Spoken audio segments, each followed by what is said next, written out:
പ്രിയപ്പെട്ട കൂട്ടുകാർക്ക് വിൻസ്പയറിലേക്ക് സ്വാഗതം. ഇന്ന് ഞാൻ ഈ ഒരു വീഡിയോ ചെയ്തിരിക്കുന്നത് സർട്ടിഫിക്കറ്റ് അപ്ലോഡുമായിട്ട് ബന്ധപ്പെട്ട ഒരു പ്രധാന ആശങ്ക പങ്കുവെക്കാനാണ്. ആദ്യമായി സർട്ടിഫിക്കറ്റ് അപ്ലോഡ് മെസ്സേജ് വന്ന ആളുകളുടെ മനസ്സിലുള്ള ഒരു ടെൻഷനാണ്, എനിക്ക് ഈ ഒരു സർട്ടിഫിക്കറ്റ് അപ്ലോഡ് ചെയ്യുന്നത് കൊണ്ട് എന്തെങ്കിലും പ്രശ്നം ഉണ്ടാവുമോ, അഥവാ വെരിഫൈ ചെയ്യുന്ന സമയത്ത് ഞാൻ റിജക്റ്റ് ആയി പോകുമോ എന്നുള്ളൊരു പേടി. അപ്പോൾ നിങ്ങളോട് എനിക്ക് പറയാനുള്ളത്, സർട്ടിഫിക്കറ്റ് അപ്ലോഡ് മെസ്സേജ് വരുന്നത് നാം PSC അപ്ലൈ ചെയ്ത പോസ്റ്റ് അനുസരിച്ചുള്ള യോഗ്യത ഉണ്ടോ എന്ന് വെരിഫൈ ചെയ്യാനാണ്. അഥവാ ഇപ്പോൾ HSA പരീക്ഷ എഴുതുന്ന ഒരാളെ സംബന്ധിച്ചിടത്തോളം അയാൾക്ക് SSLC, +2, ഡിഗ്രി, B.Ed, KTET 3 തുടങ്ങിയ യോഗ്യതകൾ ഉണ്ടോ എന്നും, മാത്രമല്ല B.Edഉം KTET 3യും നമ്മുടെ HSA ആപ്ലിക്കേഷൻ നടക്കുന്ന ഒരു ആപ്ലിക്കേഷൻ പ്രോസസ്സ് നടന്ന സമയത്തിനുള്ളിൽ തന്നെ നിങ്ങൾ കംപ്ലീറ്റ് ചെയ്തിട്ടുണ്ടോ എന്ന് വെരിഫൈ ചെയ്യുന്നതിനും വേണ്ടിയാണ്. അപ്പോൾ ഇവിടെ ഏതെങ്കിലും കാര്യത്തിൽ പാളിച്ച വന്നാലാണ് നമ്മൾ റിജക്റ്റ് ചെയ്യപ്പെടുന്നത്. എഡ്യൂക്കേഷണൽ ക്വാളിഫിക്കേഷനുമായിട്ട് ബന്ധപ്പെട്ട കാര്യങ്ങളിലാണ് റിജക്റ്റ് ചെയ്യാനുള്ള സാധ്യത കൂടുതലായിട്ട് വരുന്നത്. അപ്പോൾ ഇവിടെ നിങ്ങൾ ശ്രദ്ധിക്കേണ്ട കാര്യം, നിങ്ങൾ ഡിഗ്രി കംപ്ലീറ്റ് ചെയ്തിട്ടുള്ളത്, ഡിഗ്രിയുടെ കാര്യത്തിൽ പ്രശ്നം ഉണ്ടാവില്ല, മിക്കവാറും B.Ed അല്ലെങ്കിൽ KTETൻ്റെ കാര്യത്തിലാണ് പ്രശ്നം വരുന്നത്.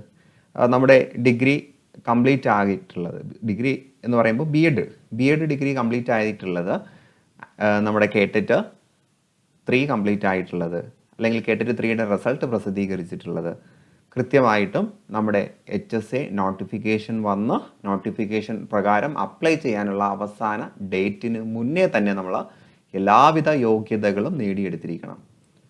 സോ നിങ്ങൾ എക്സാമിന് അപ്ലൈ ചെയ്ത സമയത്ത് നിങ്ങൾക്ക് വേണ്ട യോഗ്യത ഉണ്ടായിരുന്നില്ല, പിന്നീട് നോട്ടിഫിക്കേഷൻ്റെ സമയമൊക്കെ കഴിഞ്ഞതിന് ശേഷമാണ് നിങ്ങൾ KTET 3 എഴുതിയെടുക്കുന്നത്, അല്ലെങ്കിൽ നിങ്ങളുടെ B.Ed കംപ്ലീറ്റ് ആകുന്നത് എങ്കിൽ ഉറപ്പായിട്ട് നിങ്ങൾ റിജക്റ്റ് ആകും. അത്തരം പ്രശ്നങ്ങളാണ് മിക്കവാറും നമ്മുടെ സർട്ടിഫിക്കറ്റ് അപ്ലോഡ് വെരിഫിക്കേഷൻ്റെ സമയത്ത് പ്രശ്നമായിട്ട് വരിക. ഇനി സർട്ടിഫിക്കറ്റ് അപ്ലോഡ് ചെയ്യുന്ന സമയത്ത് നമ്മുടെ ഇമേജ് അപ്ലോഡ് ചെയ്ത ഫയലിൽ എന്തെങ്കിലും പ്രശ്നം വന്നു എന്ന് കരുതി റിജക്റ്റ് ആകില്ല. ഈ അപ്ലോഡ് എന്ന് പറയുന്നത് വെരിഫിക്കേഷൻ പ്രോസസ്സ് അല്ല എന്ന് മനസ്സിലാക്കുക. നമ്മൾ സർട്ടിഫിക്കറ്റ് അപ്ലോഡ് ചെയ്തതിന് ശേഷം PSC ഓഫീസിലേക്ക് നമ്മളെ വിളിക്കുന്നു. PSC ഓഫീസിലേക്ക് വിളിച്ച് അവിടെ വെച്ച് നമ്മുടെ ഒറിജിനൽ ഡോക്യുമെൻറ്റും അപ്ലോഡ് ചെയ്ത ഫയലും ഒത്തുനോക്കുന്നതാണ് വെരിഫിക്കേഷൻ പ്രോസസ്സ് എന്ന് പറയുന്നത്. ഒത്തുനോക്കുന്ന സമയത്ത് എന്തെങ്കിലും ക്ലാരിറ്റി ഇഷ്യൂസ് ഉണ്ട് എങ്കിൽ, അല്ലെങ്കിൽ നമ്മൾ എൻട്രി ചെയ്തിട്ടുള്ള ഡേറ്റിൽ എന്തെങ്കിലും പ്രശ്നം വന്നാൽ, അഥവാ ഒറിജിനൽ ഡോക്യുമെൻറ്റിലുള്ള ഡേറ്റും കാര്യങ്ങളൊക്കെ കറക്റ്റാണ്, പക്ഷേ നമ്മൾ എൻട്രി ചെയ്ത സമയത്ത് എന്തെങ്കിലും മിസ്റ്റേക്ക് വന്നാൽ അത് തിരുത്താനുള്ള സൗകര്യമൊക്കെ അവിടെ ഉണ്ടാകുന്നതാണ്. അതൊന്നും പ്രശ്നമുള്ള കാര്യമല്ല. നമ്മുടെ കയ്യിലുള്ള ഡോക്യുമെൻറ്റ്സ് കൃത്യമായിട്ടും PSC നിഷ്കർഷിക്കുന്ന യോഗ്യത പ്രകാരം അല്ലെങ്കിൽ മാത്രമേ നമ്മൾ പേടിക്കേണ്ട ആവശ്യമുള്ളൂ. പിന്നെ വില്ലനായിട്ട് വരുന്നത് B.Edോ ഡിഗ്രിയോ അതർ സ്റ്റേറ്റ് യൂണിവേഴ്സിറ്റിയിൽ ചെയ്ത ആളുകൾക്കും ചെറിയ പ്രശ്നങ്ങൾ വരാൻ സാധ്യതയുണ്ട്. നാം ഡിഗ്രി അല്ലെങ്കിൽ B.Ed ചെയ്തത് PSC പ്രകാരം അംഗീകൃത സർവകലാശാലകളിൽ നിന്നല്ലെങ്കിൽ അവിടെയും റിജക്റ്റ് ചെയ്യാനുള്ള സാധ്യതയുണ്ട്. അതും നമ്മൾ ശ്രദ്ധിക്കണം. ഇനി നമ്മൾ പാസ് ഔട്ട് ആയിട്ടുള്ള ഇയറൊക്കെ കൃത്യമായിട്ട് നിങ്ങൾ ശ്രദ്ധിച്ച് നോക്കുക. പാസ് ഔട്ട് ആയിട്ടുള്ള ഇയർ, നമ്മൾ KTET പാസ്സായിട്ടുള്ള വർഷം ഒക്കെ കൃത്യമായിട്ട് നമ്മുടെ അപ്ലൈ ചെയ്ത ഡേറ്റ്, PSC നോട്ടിഫിക്കേഷൻ വന്ന് ആപ്ലിക്കേഷൻ ക്ലോസ് ചെയ്യുന്ന ഡേറ്റിനുള്ളിൽ തന്നെ നമ്മൾ പാസ്സായിരിക്കണം. അതിനുശേഷമാണ് പാസ്സായതെങ്കിൽ ഉറപ്പായിട്ട് നമ്മൾ റിജക്റ്റ് ചെയ്യപ്പെടുന്നതാണ്. പിന്നെ റിസർവേഷൻ കാറ്റഗറിയിലുള്ള ആളുകൾ ശ്രദ്ധിക്കേണ്ടത്, നിങ്ങൾ റിസർവേഷന് യോഗ്യരാണോ എന്ന് അറിയുന്നതിന് വേണ്ടിയുള്ള കാസ്റ്റ് സർട്ടിഫിക്കറ്റോ അല്ലെങ്കിൽ ആ റിസർവേഷന് നിങ്ങൾ അർഹരാണ് എന്ന് തെളിയിക്കുന്നതായിട്ടുള്ള സർട്ടിഫിക്കറ്റ് എന്തായാലും നമ്മൾ അപ്ലോഡ് ചെയ്യണമല്ലോ. അത്തരം സർട്ടിഫിക്കറ്റ് നിങ്ങൾ അപ്ലോഡ് ചെയ്യാത്ത പക്ഷം റിസർവേഷൻ ആനുകൂല്യങ്ങൾ നിങ്ങൾക്ക് ലഭിക്കില്ല. ഇപ്പോൾ നിങ്ങൾ മെയിൻ ലിസ്റ്റിൽ ഉൾപ്പെട്ട ഒരാളാണ്, പക്ഷേ നിങ്ങൾക്ക് നിങ്ങളുടെ റിസർവേഷൻ കാറ്റഗറി പ്രൂവ് ചെയ്യാൻ കഴിയില്ലെങ്കിൽ നിങ്ങൾ ഒരു പക്ഷേ ജനറൽ കാറ്റഗറി എന്ന രീതിയിൽ മെയിൻ ലിസ്റ്റിൽ ഉൾപ്പെടാം. അവിടെ നിങ്ങൾക്ക് റൊട്ടേഷൻ ചാർട്ട് പ്രകാരം റിസർവേഷൻ്റെ ആനുകൂല്യം ലഭിക്കില്ല.